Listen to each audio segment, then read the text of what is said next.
Friends, 21 సంవత్సరాల అమ్మాయి తన కాబోయే భర్త అని మొత్తం ప్రపంచానికి తెలిసింది. ఎంగేజ్మెంట్ జరిగింది. ఒకరినొకరు ఎంతో ఇష్టంగా, ప్రేమగా వీడియోలు, రీల్స్, రికార్డింగ్స్ చేసుకున్నారు.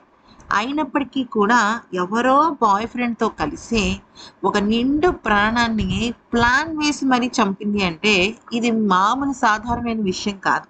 ఇటువంటి మనుషుల్ని బాహ్య ప్రపంచంలో వదిలేస్తే ఖచ్చితంగా షాక్‌కి గురవ్వాల్సిందే. ఎందుకనంటే, ఈరోజు అంత ప్రేమించి పాపం ఆ అమ్మాయి కోసం కోటాను కోట్ల రూపాయలు డబ్బులిచ్చిన మనిషినే కాలదోసిందంటే, అసలు పరిస్థితి వేరు కదా! అయితే కరెక్ట్‌గా కేతన్‌ని చంపే కొన్ని రోజుల ముందు ఇరు కుటుంబాలకి బంగారు నగల విషయంలో ఒక గొడవ జరిగిందట.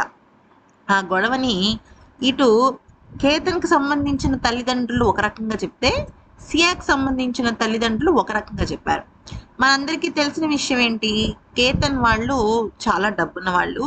అయితే దాదాపుగా 17 క్రోర్స్ అంటే 17,00,00,000 విలువ చేసే ఒక బంగ్లాని కేతన్ తన భార్య అంటే పెళ్ళికి సమయంలో గిఫ్ట్ ఇవ్వాలని ఆలోచించాడు. అంతేకాకుండా నగలు, బట్టలు ఇంకా రకరకాల గిఫ్ట్‌లు కేతన్ వాళ్ళ ఫ్యామిలీ సియాకి ఇవ్వటం అయితే జరిగిందట. ఇదంతా మనందరికీ తెలిసింది. కానీ ఇక్కడ ఏం జరిగిందంటే సియా వాళ్ళ నాన్నగారు ఒక రకంగా చెప్తున్నాడు. ఆయన ఏం చెప్తున్నాడంటే, పెళ్ళికి ముందు ఈ నిశ్చితార్థం సమయంలో మేము కొన్ని నగలైతే కేతన్‌కి పెట్టాము. అలాగే వాళ్ళు కూడా మా అమ్మాయి సియాకి కొన్ని నగలు పెట్టారు. కానీ మేము మా ఇంటి మరమ్మత్తు పనులు చేయించుకుంటున్నాము. పెళ్లి పెట్టుకున్నాం కదా! మరమ్మత్తు పనులు చేయించాలని చెప్పి చేయించడంలో మా ఇంట్లో ఉన్న కొన్ని నగల్ని మేము కేతన్‌కి ఇచ్చి పంపించాము. కానీ కేతన్ వాళ్ళు దానికి కొంచెం నగలు వేసి ఏదో 17,00,00,000 మేమే ఇచ్చాం కదా అన్నట్టుగా వాళ్ళు మాట్లాడుతున్నారు అని చెప్పేసి వాళ్ళు చెప్పడం జరిగింది. అంటే ఇరు కుటుంబాలకి అంటే ఇద్దరు వియ్యంకులకి కూడా ఈ బంగారపు నగల విషయంలో గొడవైంది. కానీ ఆ గొడవకి సంబంధించి మధ్యవర్తిగా అంటే కేతన్ చేతుల ద్వారానే ఆ నగలు ఇక్కడి నుంచి అక్కడికి వెళ్ళాయి. అక్కడి నుంచి ఇక్కడికి వచ్చాయి కాబట్టి ఆ గొడవ కొద్దిగా విభేదాలకు దారి తీసినప్పటికి కూడా తర్వాత సద్దుమణిగిపోయింది. ఎందుకనంటే కేతన్ ఒకసారి అప్పుడు ఈ ఫస్ట్ టైం చావు నుంచి బయటపడ్డాడు కదా!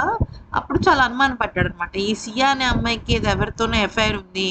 ఎందుకో నా దగ్గర తను దాస్తోంది. తను క్లియర్‌గా లేదు అని చెప్పేసి చాలా అంటే చాలా భయపడ్డాడు. అయితే వాళ్ళ అమ్మానాన్నలు ఏమన్నారంటే, లేదు లేదు మంచివాళ్ళే వాళ్ళు. బంగారం విషయంలో కూడా వాళ్ళు ఇక్కడ మనకు తప్పు చేయలేదు కదా అని చెప్పేసి కేతన్‌ని ఒప్పించే ప్రయత్నం చేశారు. ఫస్ట్ నుంచి కూడా కేతన్ నెగెటివ్‌గానే చెప్తున్నాడు ఆ అబ్బాయి. ఫస్ట్‌లో అమ్మాయిని ప్రేమించాడు. కానీ చనిపోయే 4, 5 రోజుల ముందు తన ప్రవర్తన తీరు వింతగా, విచిత్రంగా అనిపించడంతో తన తల్లిదండ్రులకు చెప్పారు గానీ, తన తల్లిదండ్రులు అర్థం చేసుకోలేకపోయారు. కనీసం తల్లిదండ్రులు అర్థం చేసుకుని కేతన్‌ని గనక ఆ అమ్మాయికి దూరంగా ఉంచి ఉండుంటే బహుశా ఈ చావు తప్పి ఉండేదేమో.